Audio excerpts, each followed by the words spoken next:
नाज़रीन, थैलेसीमिया जे रत जी बीमारियुनि जो शिकार मरीज़नि लाइ रत गॾु करण वास्ते हैदराबाद में दावत इस्लामी तरफ़ां कैंप लगाई वई। तफ़सील इरफान अली बुखियो जी रिपोर्ट में। दावत इस्लामी हैदराबाद तरफ़ां थैलेसीमिया जे मरीज़ ॿारनि लाइ रत जो अतियो गॾु करण लाइ कैंप लगाई वई, जंहिंमें शहर जे मुख़्तलिफ़ इलाइक़नि मां नौजवाननि पहुची ॿारनि लाइ रत जो अतियो ॾिनो।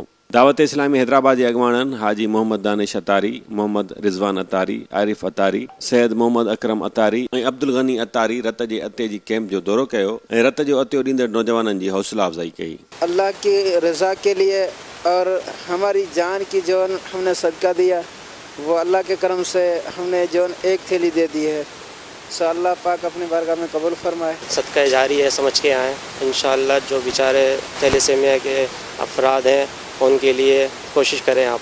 थैलेसीमिया और दीगर अमराज जिसको ब्लड की नीड है वो उसके लिए हम कोशिश हैं और अमीर अहले सुन्नत के पैगाम के पीछे पीछे हैं। अल्हम्दुलिल्लाह आज भी वही अज़म लेकर वही उम्मीद है कि इंशाअल्लाह दावत इस्लामी की तरफ से बहुत ज़्यादा ब्लड हम जमा करने में कामयाब होंगे। सबका वॾो फ़ाइदो उन डोनर खे आहे कि इलाही बीमारियुनि खां खून सां लॻण वारी या रत सां लॻण वारी बीमारियुनि सां इलाही महफ़ूज़ थी वेंदो आहे। इन में तक़रीबन फालिज जो अटैक, दिलि जा अमराज़ ऐं रत जे कैंसर सां तक़रीबन 60 to 88% ताईं जेका आहे पंहिंजे पाण खे सेफ करे वेंदो आहे माण्हू खे। आज ये मेडिकल ब्लड डोनेशन कैंप का आगाज़ है, वो सिलसिला चल रहा है।